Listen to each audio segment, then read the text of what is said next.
Hello, my dear students. How are you?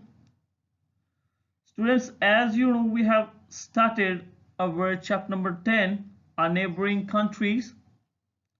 So, in that context, today I will deal with China and Nepal. So, let us begin.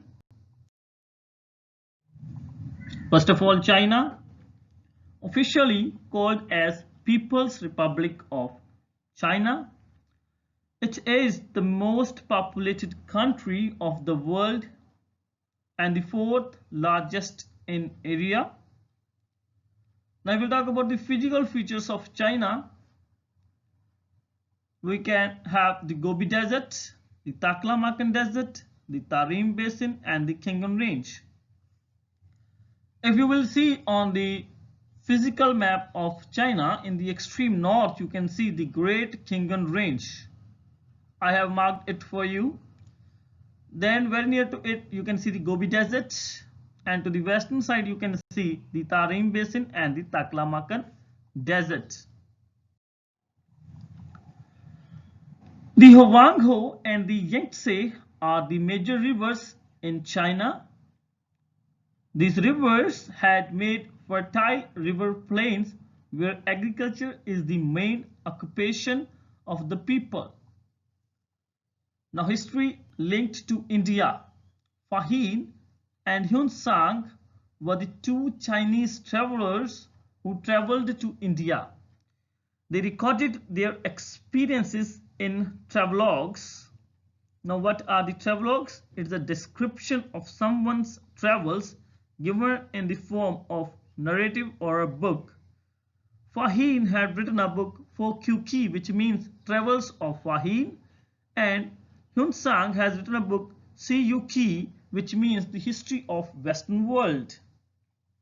Now, the point of context: China lies north of India and shares its border with Indian states of Himachal Pradesh, Sikkim, Arunachal Pradesh, Uttarakhand, and Union Territory of Jammu and Kashmir. The capital city of China is Beijing, and other important cities are Shanghai and Hong Kong. Currency of Chinese people is renminbi and their official language is Mandarin Chinese. Now let us deal with Nepal.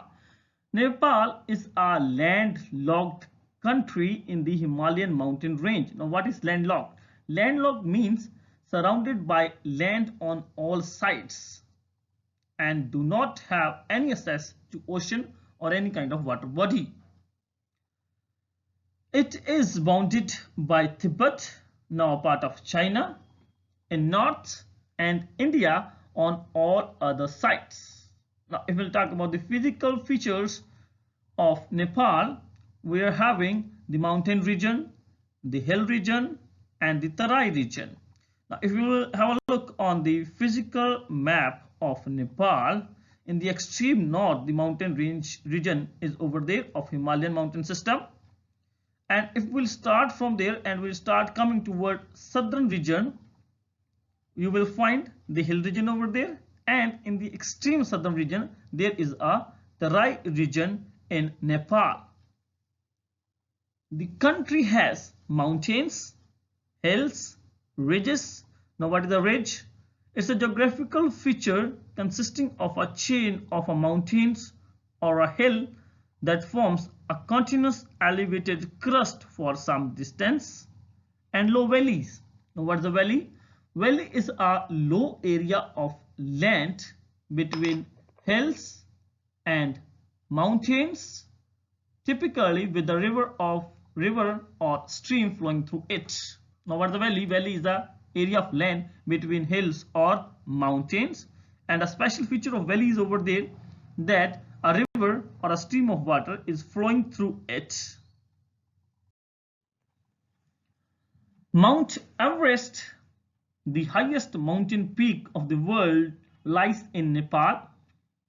Agriculture is the main occupation of the people. Now let me tell you about what is the Tarai region. Terai region is a lowland area in Nepal. Now the features of the Terai region is it is having tall grasslands, scrub. Now what are the scrub? Grasses, herbs and geophyte plant. Now what are the geophyte plant? Which grows under the ground.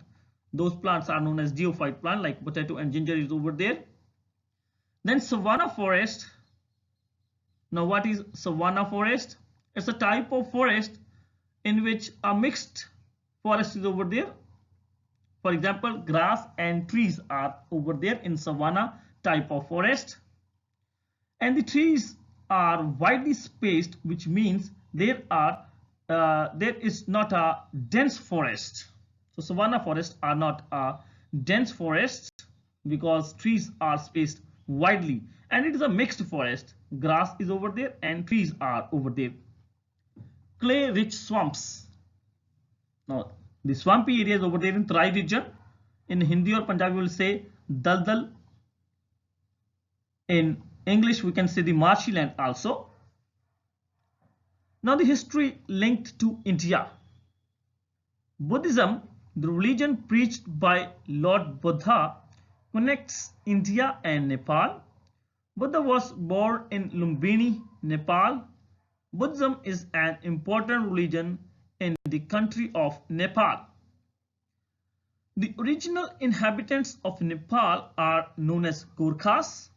They are known for their bravery and fighting skills. A regiment in the Indian Army is named as the Gorkha Regiment, which has thousands of Gorkhas serving the Indian Army. The point of contact. 5 Indian states share a land border with Nepal. These are Uttarakhand, Uttar Pradesh, Bihar, West Bengal and Sikkim. Now the capital city of Nepal is Kathmandu, and other important cities are Biratnagar and Pokhara. Currency of Nepal is Nepalese rupee, and official language of Nepal is Nepali. With this we have finished our China and Nepal, and today your homework is you have to read page number 74 and 75 thoroughly. Thank you.